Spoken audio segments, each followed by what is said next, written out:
Hey guys, so in today's video, I'm going to tell you about how I got served with the stalking petition. Me? Stalker? Never. Me crazy? I don't think so. It's not gonna be as long as last time, but I wanted to drop a story time to let you guys know that my life is actually a fucking joke. So I just got out of court today. I had to go to court. I paid for a lawyer because I didn't want to speak for myself. Because God forbid if I spoke for myself, it probably wouldn't have gone in my favor. But I had to go to court today because someone I previously dealt with, who will remain nameless, but y'all can probably figure it out, decided to go about a month ago and file a stalking petition on me, okay? Not a restraining order, a stalking petition. They're two different things. So I'm reading the affidavit when I got served.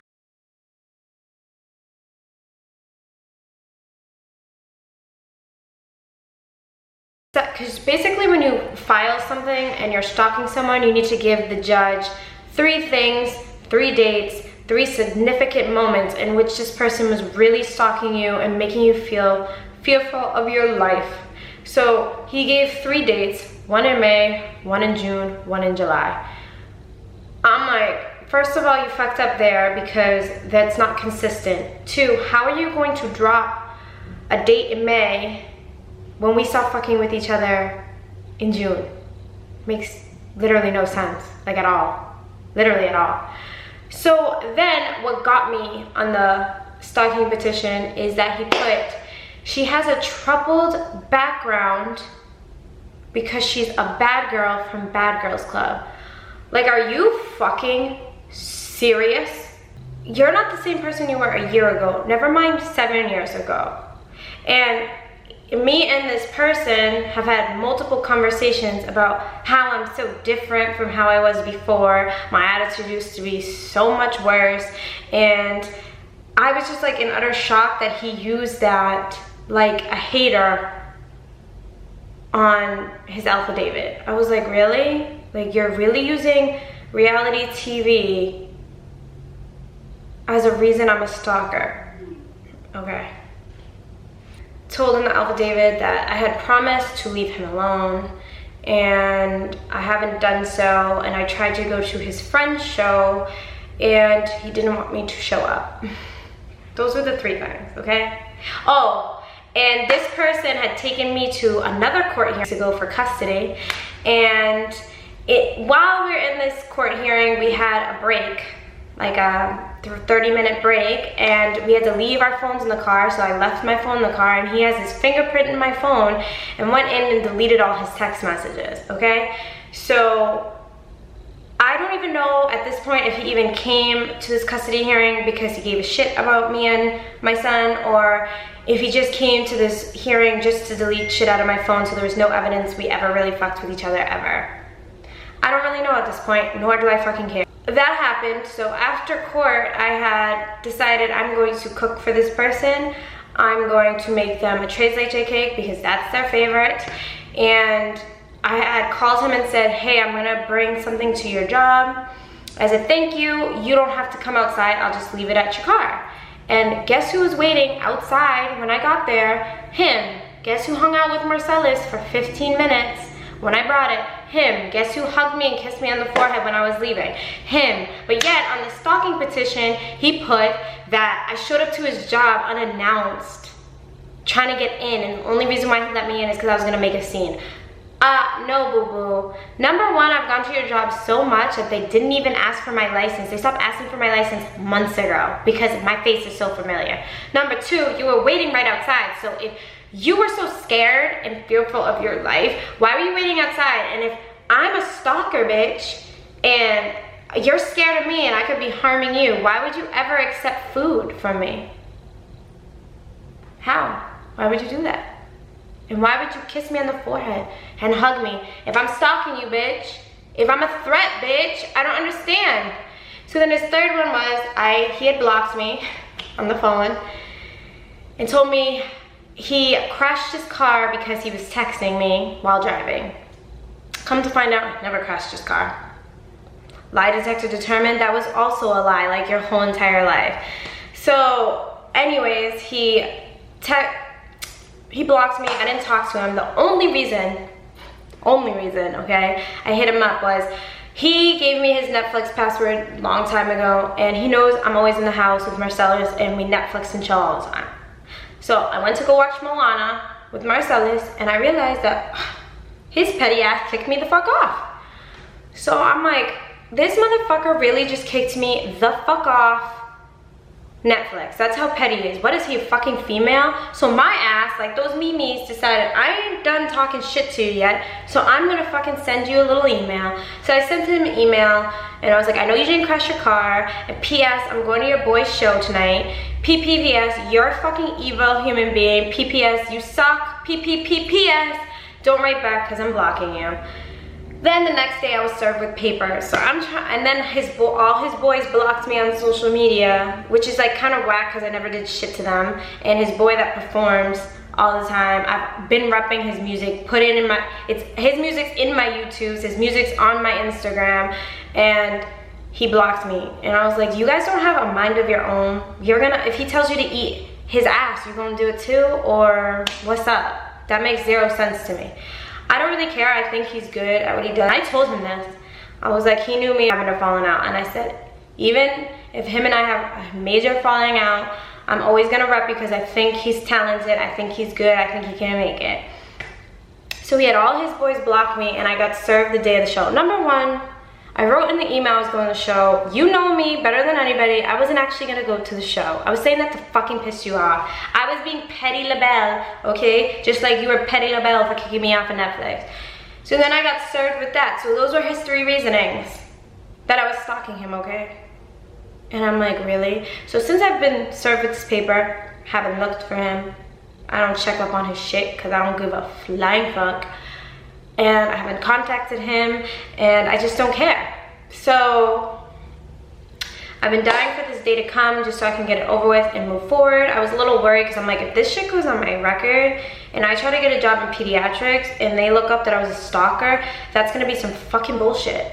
So I was scared going into court, but I decided, let me pay for a lawyer, because if I talk for myself, I don't know which way it's gonna go. I don't know how it's gonna play out. He knows how to push my buttons. He knows how to say certain things, and if he's lying, I might get like, oh, you're lying. And I was like, I don't wanna be in that position because I just don't wanna be in that light anymore. And he, out of all people know, I'm so over people always constantly talking about Bad Girls Club when it comes to me. Like, I get it, I have a fan base, I have a platform because of the show, but I am not that chick anymore. It's been so long, it's been 7 years. I've just been waiting for this court because it's just been like a black cloud, and I've like finally gotten to a good space, and I'm like, once this is over with, I can finally close this chapter and move on with my life, and just, there's bigger things out there.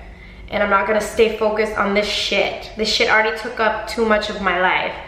So we get there, and I walk in, and I see him, and I'm kind of like, and I put my head down because I don't even want to give him, I literally didn't even want to give him eye contact. I think at one point I had to go pee, and he was in the hallway, and I literally was looking at my feet the whole time because I was like, I don't want him to even look at me. I just don't want any parts of it. I don't. So we get in there, and the judge is like, this is because my lawyer had a motion for dismissal because all the charges were a fucking joke. So he's like, do you want to say your motion for dismissal now, or do you want to wait till he speaks his part? So he spoke his part, and honestly, his voice was super shaky, and it almost seemed like he was a little bit nervous. And I was just sitting there listening to him, and I even looked at him. At this point, I looked at him, and I was like, what are you doing? And I was like, you're throwing away, so you threw away so much, and for what? For what? Because this is about to get dismissed right now. So then my lawyer spoke his part, and it got dismissed. So I'm like, all this, I had to drop fucking money that was in my house fund for a fucking lawyer for this ambiguous fucking bullshit, for shit that doesn't, it's a waste of, this was a waste of fucking time.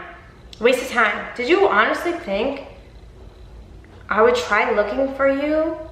Try to have any type of relationship with you after everything you're out here, and he's out here in these streets telling everybody he got a restraining order on me. Oh, she's a crazy bitch. Who knows what the fuck he's telling people, what I did to him, all this shit. The point is, when he went to go get his temporary order, it got denied because the judge read it and probably was like, this is a joke. But he has a right to a hearing. So we had to go to the fucking hearing, and it got dismissed because you're a fucking joke. That little dick in between your legs is actually an oversized clitoris because you're a fucking bitch. Please let me know what grown-ass fucking man tries to do this to a female, especially a female that did literally absolutely nothing wrong except waste fucking time on you.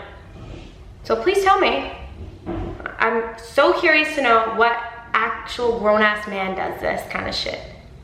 So thank you. $1,000 later, 4 hours later, and a month of having a black cloud over my head is finally now resolved. That this chapter is officially closed in my book. And we really just wanted the same thing. So I don't want to talk to you. You don't want to talk to me. I don't want to fuck with you. You don't want to fuck with me.